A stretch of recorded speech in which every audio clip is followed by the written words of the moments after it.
Another question from the sisters, does the will override the laws, or do the laws override the will after the person has passed? Of course, to us, the Islamic law overrides any man-made law. That's a given, we all know that. Allah subhanahu wa ta'ala says, the law of Allah subhanahu wa ta'ala overrides all other laws. Definitely. However, if the laws of the land have the authority and someone puts a complaint to the court and the court issues that court order, then you have no other option but to follow that court order. Because then you're going to be harmed, you're going to be fined, you're going to be, probably get criminal charges and so on. But in that case, Allah subhanahu wa ta'ala will hold another court on the Day of Judgment for the people who took the rights of others through a court system which was against Allah subhanahu wa ta'ala's laws. So in answer to your questions, do the laws override Islamic laws, or Islamic laws override the country's laws? No. Islamic laws come in precedent. But you can't do anything about it because that's the authority. You have to follow it, because then you'll be harmed and you're breaking the Australian law. However, if you fear Allah subhanahu wa ta'ala, those who took more share, whether legally or in any other way, they have to fear Allah and give up the share which they took unfairly and give it back to those who have the right. You can even go back to the court system in the country if it means getting your right. The right that you get is the Islamic right. All right? If it works. So I hope we've answered that question. That's a very good question. Say in a family, the father passed away, the mother stayed alive, and she has children, boys and girls. The normal thing to do is that the mother gets 1/6 of the husband's property, and then the daughters and sons get the ratio 2:1. That's what should happen. Now let's say that the children are looking at their mother and are saying, look, if we're going to distribute the shares, it means that we're going to sell the house. And the mother lives in the house, and this is our home. Then no.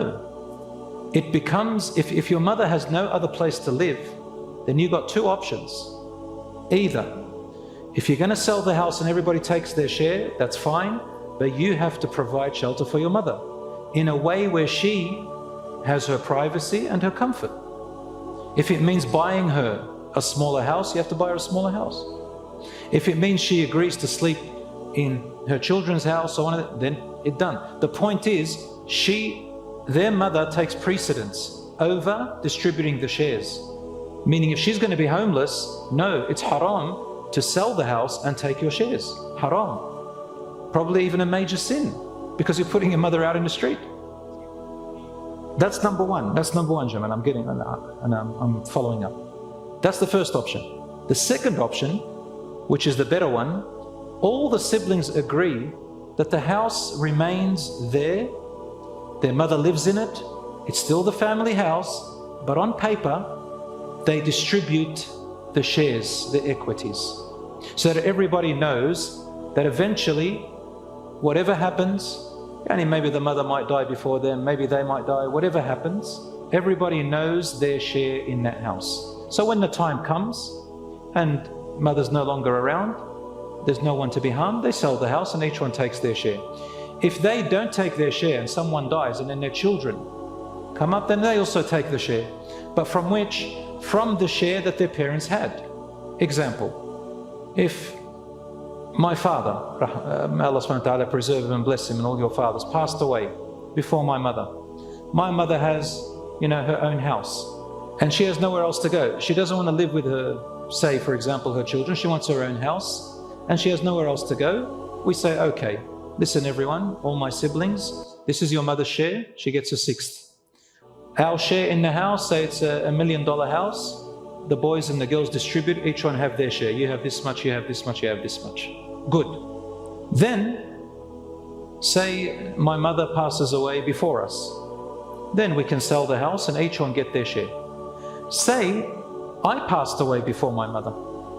Then my children, the share of the house that's mine, only my share, that gets distributed or written for them, and so on. So we always find a way to keep the mother in her home. I hope that answers the question.